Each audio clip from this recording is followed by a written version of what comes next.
সুপ্রিয় শিক্ষার্থী বন্ধুরা, আজকে আমরা ফ্যাসেসের মাধ্যমে আর্টিকেলে প্র্যাকটিস করব। বন্ধুরা লক্ষ্য করো, প্রথমে আমরা ফ্যাসেসটি একবার পড়ে নিই। Our life is sum total of our days and years, but all days are not memorable. Most of days are forgotten with passage of time. Only few of these days remain ever fresh in our mind. My first day at school is chance day. It is fresh in my mind even now. When I was boy of 6, my father proposed that I should be admitted into school. I felt very happy on that day. বন্ধুরা এখানে দেখো এই শূন্যস্থানের পরে আছে কি sum total of hours. বন্ধুরা এই sum total of আওয়ার্সের মধ্যে যে অফ আছে, প্রেপোজিশন অফ আছে, সেই অফের পরে আছে কি আওয়ার্স। আওয়ার্স অর্থে কি বন্ধুরা? ঘন্টা। এখন আমরা এখানে আওয়ার্স দ্বারা কি বুঝিয়েছি? ঘন্টা। কোন ঘন্টা? কোনো নির্দিষ্ট করে ঘন্টাকে বোঝাচ্ছে না, অর্থাৎ এই কোন ঘন্টাকে বোঝাচ্ছে সেটা আমরা বুঝতেছি না, এটা অনির্দিষ্ট বোঝাচ্ছে। তো আমরা জানি অনির্দিষ্টর পূর্বে এ বা এন বসে। তাহলে দেখো সাম টোটাল অফ আওয়ার্স, এখানে তো আওয়ার্স কোনো নির্দিষ্ট বোঝাচ্ছে না, অনির্দিষ্ট বোঝাচ্ছে, তাই আমরা এ বা এন বসাবো এতে। তবে এই এ নং শূন্যস্থানে এখানে কি আছে? সাম। আর সামের প্রথম অক্ষর আছে কনসোনেন্ট। আমরা জানি কনসোনেন্ট আগে এ বসে, ভাওয়ালের আগে এন বসে। তাহলে আমরা এখানে কি বসাবো? এ বসাবো। এরপরে দেখো but all days are not memorable, most of days are forgotten with passage of time. বন্ধুরা এখানে বিতে লক্ষ্য করো, এখানে আছে মোস্ট অফ, এরপরে শূন্যস্থান।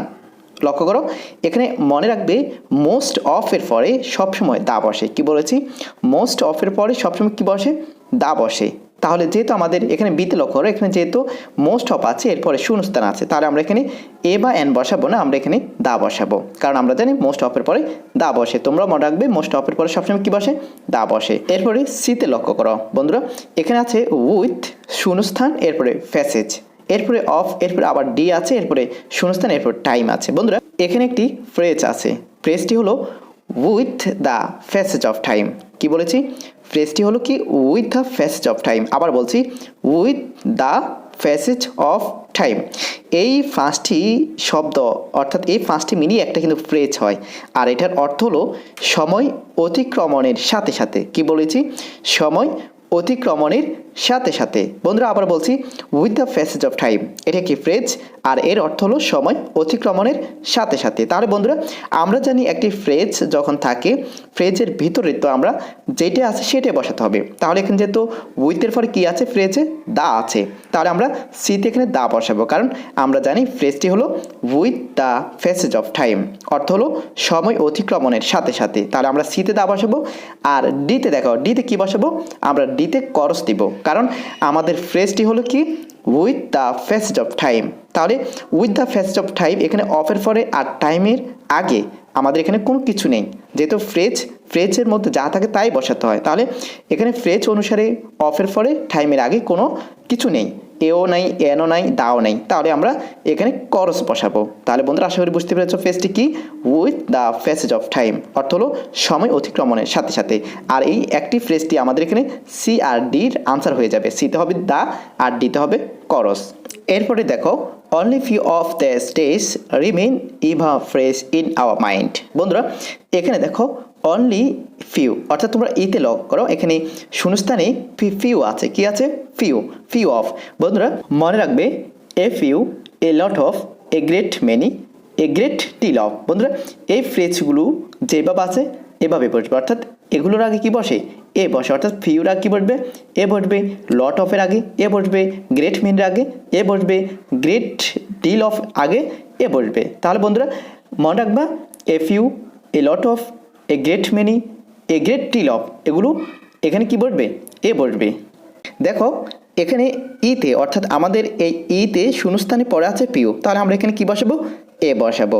বন্ধুরা এরপরে লক্ষ্য করো my first day at school is chance day. বন্ধুরা এখানে দেখো মাই আছে, অর্থাৎ এফ এ লক্ষ্য করো, এফ শূন্যস্থানে আগে কি আছে? মাই। আর মনে রাখবা মাই হলো পসেসিভ অ্যাডজেক্টিভ, অর্থাৎ আমরা জানি I, me, my, we, us, our, you, your, she, her, they, them, their. এই যে 3 নম্বর যে 3 নম্বরে যেটি আছে অর্থাৎ পসিভ অ্যাডজেক্টিভ আছে মাই, এরপরে আওয়ার, এরপরে হার, এরপরে হিজ, যে পসিভ অ্যাডজেক্টিভগুলো আছে সেই পসেসিভ অ্যাডজেক্টিভগুলোর পরে সবসময় করস বসে। বন্ধুরা কি বলেছি, পসেসিভ অ্যাডজেক্টিভের পরে সবসময় কি বসে, আর্টিকেল করস বসে। তাহলে এখানে যেহেতু এফ এর লক্ষ্য করো, এফ এর করসের আগে কি আছে, এই শূন্যস্থানের আগে কি আছে, মাই আছে। তো যেহেতু মাই আছে, মাইয়ের পরে বসবে করস, তাই আমরা এফে কি বসাবো, করস বসাবো। এরপরে বন্ধুরা জিতে লক্ষ্য করো, এখানে আছে কি সাজ শূন্যস্থান ডে। বন্ধুরা রুলটি হলো কি, দেখো শূন্যস্থানের আগে কি আছে, সাজ। আমরা জানি সাজ বা এস, কি বলেছি, সাজ বা এস, এই দুটির পরে সবসময় এ বা এন বসে, কিন্তু দা বসে না। কি বলেছি, চান্স বা এস এই দুটির পরে সবসময় এ বা এন বসে, দা বসে না, করসও বসে না, এ বা কি বসে, এন বসে। তো সাজে পরে, সাজ অথবা এসের পরে এখানে যেহেতু শূন্যস্থান আছে, তাহলে আমরা কি বসাবো, এ বা এন বসাবো। তো এ বা এন বসাবো কীভাবে, এখন এ বসাবো নাকি এন বসাবো, সেটার জন্য আমরা শূন্যস্থানের পরে শব্দটি দেখো ডে আছে। তো ডের প্রথম অক্ষর কি, কনসোনেন্ট, যেহেতু কনসোনেন্ট আছে আমরা জানি কনসোনেন্টের পূর্বে এ বসে, ভাওয়ালের পূর্বে এন বসে। তাহলে আমরা জানি, আবার বলছি, চান্স বা এসের পরে এ বা এন বসে। আর যেহেতু এখানে শূন্যস্থানের পরে ডে ডি আছে, অর্থাৎ ডের ডি আছে, প্রথম অক্ষর ডি, তাহলে আমরা কনসোনেন্ট যেহেতু, তাই আমরা কি বসাবো, এ বসাবো। আনসার ডিতে কি হবে, এ হবে। এরপরে লক্ষ্য করো, it is fresh in my mind even now, when I was boy of 6 my father proposed that I should be admitted into school. বন্ধুরা এখানে এছে লক্ষ্য করো, এখানে আছে আই ওয়াজ বয় অফ 6। বন্ধুরা এখানে শূন্যস্থানের পরে কি আছে দেখো, বয়। এই বয় ছেলেটি, এই ছেলে কি এখন এখানে নির্দিষ্ট বোঝাচ্ছে, ছেলে বলতে এখানে কোন ছেলেটি বোঝাচ্ছে, দেখো তো প্রশ্ন করো। When I was boy of 6, যে এখানে বয় আছে, এছে লক্ষ্য করো, শূন্যস্থানের পরে যে বয় আছে ছেলে, এখানে কোন ছেলেকে বোঝাচ্ছে, দেখো এখানে কোনো ছেলে, কোন ছেলে সেটা কোনো নির্দিষ্ট করে বলা নেই। তো যেহেতু আমরা জানি অনির্দিষ্ট করে বোঝালে এ বা এন বসে, আর বয় এখানে কিন্তু এটি অনির্দিষ্ট বোঝাচ্ছে, নির্দিষ্ট না। অর্থাৎ কেন নির্দিষ্ট না, আমরা জানি বয় এখানে এই ফুরা ফ্যাসের মধ্যে ভয় বলতে কোন ছেলেকে বোঝাচ্ছে সেটা যেহেতু এখানে বোঝাচ্ছে না, মানে বোঝা যাচ্ছে না, তাই আমরা বুঝতে হবে এই বয়টা অনির্দিষ্টভাবে আছে, অর্থাৎ অনির্দিষ্ট বোঝাচ্ছে। তো যেহেতু অনির্দিষ্ট বোঝাচ্ছে তাই আমরা এ বা এন বসাবো।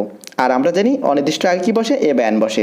এখন আমরা বয়ের আগে কি বসাবো, এ বা এন। তবে এ বসাবো নাকি এন বসাবো সেটা আমরা কীভাবে বুঝবো, প্রথম অক্ষর দেখতে হবে কনসোনেন্ট কিনা। যদি কনসোনেন্ট হয় তাহলে আমরা এ বসাবো, ভাওয়াল হলে এন বসাবো। তাহলে দেখো বয়ের মধ্যে বি কিন্তু কনসোনেন্ট, আমরা জানি ভাওয়াল 5টি, এ ই আই ও ইউ।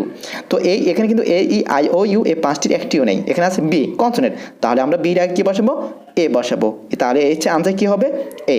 এরপরে আয়ের মধ্যে লক্ষ্য করো, ইন্টু শূন্যস্থান স্কুল। বন্ধুরা এখানেও সেম রুল, স্কুল বলতে বিদ্যালয়, কোন বিদ্যালয়, এখানে কোনো বিদ্যালয়ের নাম বলে দেয়নি, অর্থাৎ নির্দিষ্ট করে কোনো বিদ্যালয়কে বোঝাচ্ছে না।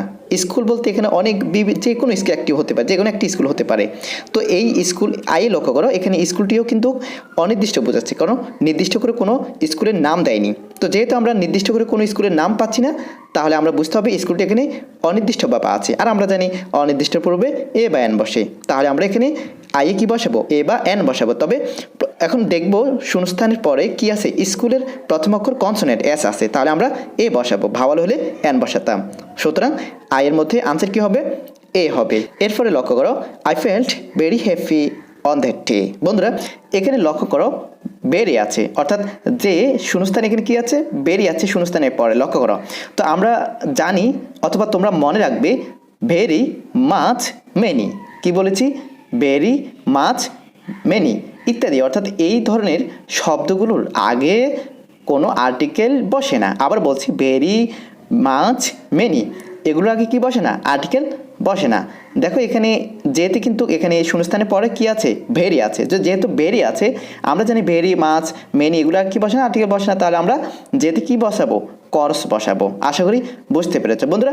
এভাবে করে তোমরা কয়েকটি ফ্রেজেসের মাধ্যমে আর্টিকেল প্র্যাকটিস করে নেবে। আর তোমরা যখন ফ্রেজেসের মাধ্যমে আর্টিকেল প্র্যাকটিস করবে তখন তোমরা যে কোনো পরীক্ষায় তোমরা আর্টিকেলে ভালো মার্ক পাবে। আর বন্ধুরা তোমরা কয়েকটি ফ্রেজেসের মাধ্যমে যখন আর্টিকেল প্র্যাকটিস করতে থাকবে তখন একসময় তোমরা আর্টিকেলে খুব দক্ষ হয়ে যাবে। অর্থাৎ যে কোনো জায়গায় তোমাকে যে কোনোভাবে প্রশ্ন করুক না কেন, তুমি আর্টিকেল এ এন দা অথবা করস বসিয়ে তুমি সঠিক উত্তর করতে পারবে।